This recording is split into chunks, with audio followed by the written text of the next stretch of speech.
আসসালামু আলাইকুম, সবাইকে স্বাগত জানাচ্ছি। আমরা আছি অ্যাডভান্স ইংলিশ স্ট্রাকচার। আজকে 12তম দিন। আমরা কথা বলবো এমন একটি স্ট্রাকচার নিয়ে যেখানে আমরা ব্যবহার করব সাবজেক্টের সাথে আমাদের ডিড নট এবং verb.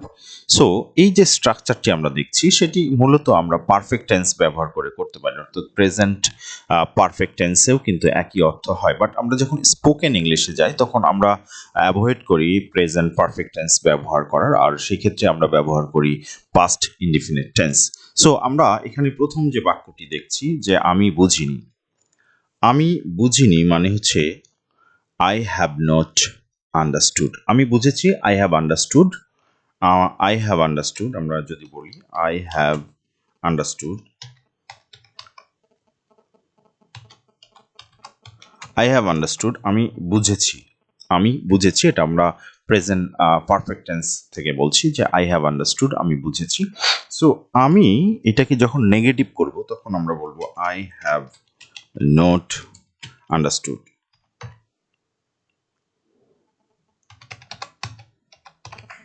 I have not understood অর্থাৎ আমি বুঝিনি।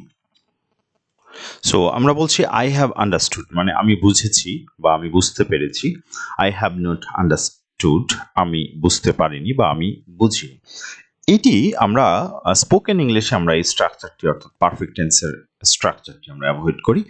প্রেজেন্ট পারফেক্ট টেন্সের পরিবর্তে আমরা পাস্ট ইনডিফিনিট টেন্স ব্যবহার করি। তখন আমরা যেটা বলি সেটা হচ্ছে আই আন্ডারস্টুড। আই আন্ডারস্টুড আমি বুঝেছি। আমি বুঝেছি।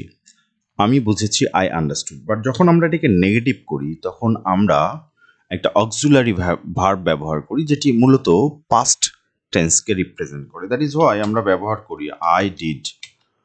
আই ডিড এরপরে আমরা নেগেটিভ করার জন্য একটা নোট ব্যবহার করি এবং এরপরে ভার্বের প্রেজেন্ট ফর্ম ব্যবহার করা হয়, অর্থাৎ আন্ডারস্টুড এর পরিবর্তে আমরা আন্ডারস্ট্যান্ড ব্যবহার করি। অর্থাৎ আমি বুঝিনি বা আমি বুঝতে পারিনি। আমি বুঝিনি অথবা আমি বুঝতে পারিনি।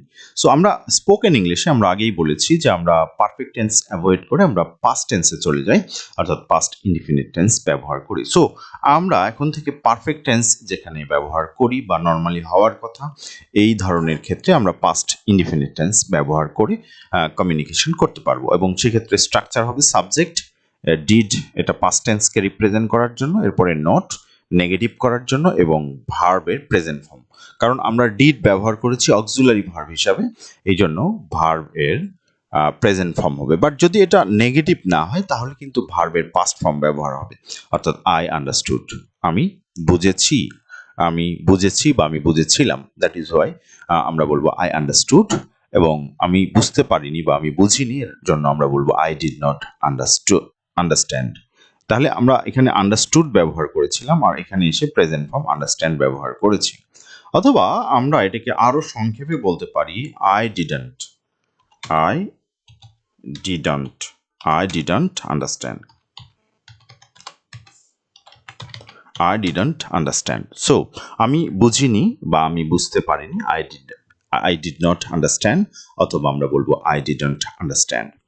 আমি ঘুমাইনি, আমরা জানি ঘুমানোর ইংরেজি হচ্ছে স্লিপ, তাহলে আমরা বলবো I did not slip. I did not অথবা ডিডন্ট স্লিপ। আমি ঘুমাইনি, আই ডিডন্ট স্লিপ, আমি ঘুমাইনি। ঠিক আছে, আমি গত রাতে ঘুমাইনি, I didn't sleep yesterday night. Yesterday গতকালের রাতে। ঠিক আছে, বা লাস্ট নাইট আমরা বলতে পারি last night. I didn't sleep last night. ঠিক আছে, আমি গত রাতে ঘুমাইনি। আমি খাইনি, খাওয়ার ইংরেজি হচ্ছে ইট, তাহলে আমরা বলবো আই ডিড নট ইট। আমি খাইনি। তুমি জানোনি বা তুমি জানো না। ঠিক আছে, তুমি জানোনি বা তুমি জানো না। জানা এর ইংরেজি হচ্ছে নো, তুমি হচ্ছে সাবজেক্ট, তাহলে ইউ আমরা বলবো ইউ ডিড নট নো। তুমি জানোনি বা তুমি জানো না। সো এখন আমরা যখন বড় বড় বাক্য তৈরি করব তখন কিন্তু আমরা এর পরিবর্তে আমরা হলো যে মানে এই স্ট্রাকচারটি ব্যবহার করব এবং আমাদের যদি অ্যাডিশনাল অবজেক্ট থাকে তাহলে সেই ক্ষেত্রে আমরা সেই অবজেক্ট ব্যবহার করব। সো আমরা এখানে কয়েকটি বাক্য দেখছি, তার মধ্যে আমাদের প্রথম বাক্য হচ্ছে আমি খাবার খেলাম না বা আমি খাবার খাইনি। সো আমি খাইনি, আই ডিড নট ইট। খাবার হচ্ছে খাবার খাওয়ার ইংরেজি হচ্ছে ইট। সো আই ডিড নট ইট, আমি খাবার খাইনি বা খেলাম না। I did not it it, right? আমি খাবার খাইনি। গত রাতে আমি খাবার খাইনি, তাহলে আমি বলবো I did not it yes last night. ঠিক আছে, I did not it last night. Last night মানে হচ্ছে গত রাত। সো আমি গত রাতে খাবার খাইনি। I did not it last night. আচ্ছা, তারা এখনো আসেনি। আসার ইংরেজি হচ্ছে কাম। সুতরাং আমরা বলবো এখনো মানে হচ্ছে ইয়েট। সো আমরা এখানে বলবো তারা এখনো আসেনি, দে ডিডন্ট কাম, অথবা হ্যাভ নটও বলতে পারি আমরা। সো আমরা বলবো দে মানে হচ্ছে তারা, ডিড নট কাম, আসেনি, তারা আসেনি, কিন্তু এখনো আছে, ইয়েট, এখনো। তাহলে আমরা ইয়েট ব্যবহার করব, এখনো। ঠিক আছে, অর্থাৎ নাও মানে এখন এবং ইয়েট মানে হচ্ছে এখনো, মানে হচ্ছে তারা এখনো আসেনি। They did not come yet, they did not come yet, অথবা they they they didn't come yet, আমরা সেটাও বলতে পারি। দে ডিডন্ট কাম ইয়েট, তারা এখনো আসেনি। সে বুঝতে পারেনি। বুঝতে পারা হচ্ছে আন্ডারস্ট্যান্ড, আমরা এটা আগেই বলেছি। সে বোঝেনি বা সে বুঝতে পারেনি, এর ট্রান্সলেশন একই। আমরা সিনেমা দেখিনি। সো আমরা দেখিনি, আমরা সিনেমা দেখিনি। সিনেমা দেখা মানে হচ্ছে ওয়াচ দ্য মুভি। আমরা সিনেমাটি দেখিনি বা আমরা সিনেমা দেখিনি। তাহলে বলবো উই, আমরা did not watch the movie, আমরা সিনেমা দেখিনি, আমরা সিনেমা দেখিনি। আমরা কেউই সিনেমা দেখিনি যদি আমরা বলি, তাহলে we didn't anyone we didn't watch movie, এটা মানে হচ্ছে আমরা সিনেমা দেখিনি। যদি বলি আমরা কেউই সিনেমা দেখিনি, তাহলে আমরা বলবো none of us watch movie, সেটাও আমরা বলতে পারি যে আমাদের কেউই সিনেমা দেখেনি। এখন আমরা পরের যে বাক্য সেটা দেখছি, সেটি হচ্ছে আপনি তাকে কিছু বলেননি। আপনি বলেননি, বলা হচ্ছে টেল, টেল বা আমরা টেলই ব্যবহার করব। সো আপনি বলেননি, you didn't tell, you did not tell him মানে তাকে বলা। সো হিম বা হারও হতে পারে এখানে, her. So you did not tell him or you did not tell her, আপনি কিছু বলেননি। ঠিক আছে, কিছু, এই যে কিছু আছে এর জন্য আমরা বলবো এনিথিং, মানে হচ্ছে কিছু। তাহলে you didn't tell him anything, আপনি বা তুমি তাকে কিছুই বলনি।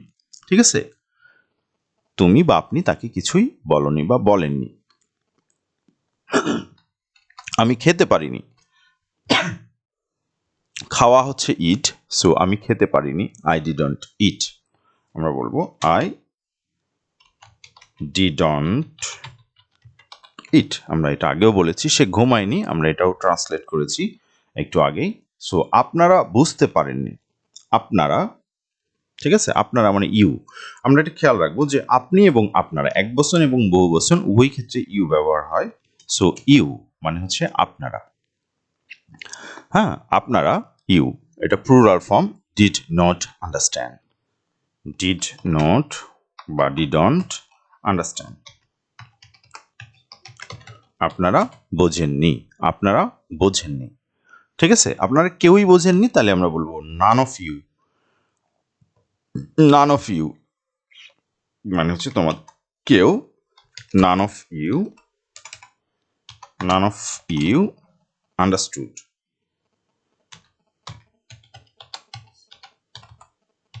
আন্ডারস্টুড, তোমাদের কেউ বোঝেনি। সেটাও কিন্তু আমরা বলতে পারি যে নান অফ ইউ আন্ডারস্টুড। তাহলে নান অফ ইউ মানে তোমাদের কেউই না, ঠিক আছে, আন্ডারস্টুড বুঝেছে, তাহলে তোমাদের কেউ বোঝেনি, তোমাদের কেউ বোঝেনি, আবার আপনারা বোঝেননি, সেক্ষেত্রে আমরা বলবো ইউ ডিড নট আন্ডারস্ট্যান্ড। কুকুরটি হাঁটতে চায়নি। সো হাঁটা, হাঁটা মানে হচ্ছে ওয়াক। সো আমরা ওয়াক বলতে পারি। সো আর হাঁটতে চাওয়া এর ইংরেজি হচ্ছে ওয়ান টু ওয়াক। আমরা খেয়াল রাখবো যে হাঁটা এর ইংরেজি হচ্ছে ওয়াক, আর হাঁটতে চাওয়া এর ইংরেজি হচ্ছে want to walk। তাহলে হাঁটতে চায়নি, did not want to walk। তাহলে আমরা বলবো কুকুরটি মানে হচ্ছে the dog মানে হচ্ছে কুকুরটি হাঁটতে চায়নি, হাঁটতে চাওয়া হচ্ছে want to walk, তাহলে did not want to walk। কুকুরটি হাঁটতে চায়নি, the dog did not want to walk, হাঁটতে চায়নি। ঠিক আছে, আচ্ছা, সে খেতে পারেনি। পারা এর ইংরেজি হচ্ছে ক্যান। সো সে খেতে পারেনি,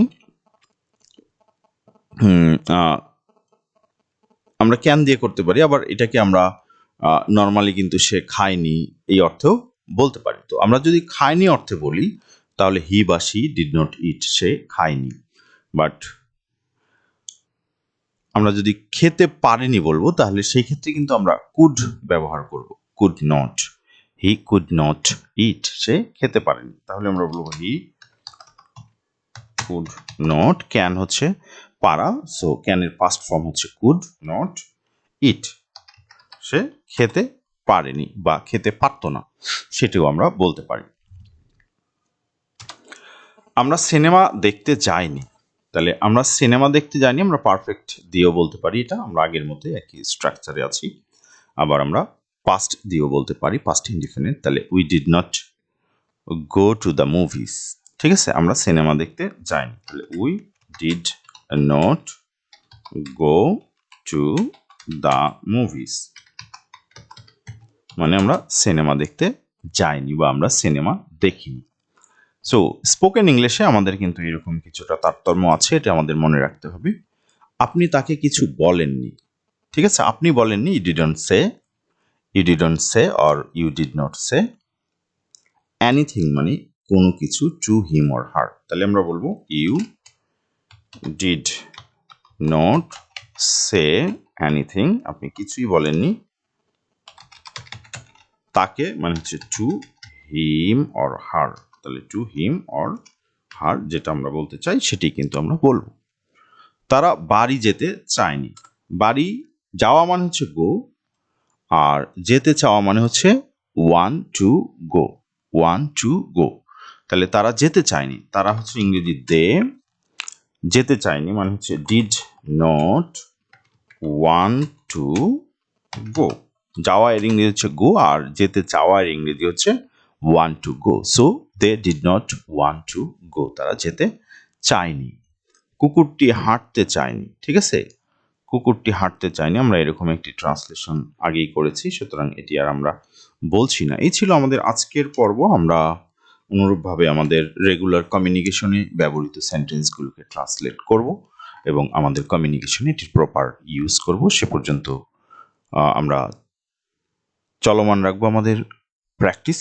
সবাই ভালো থাকবে। আসসালামু আলাইকুম।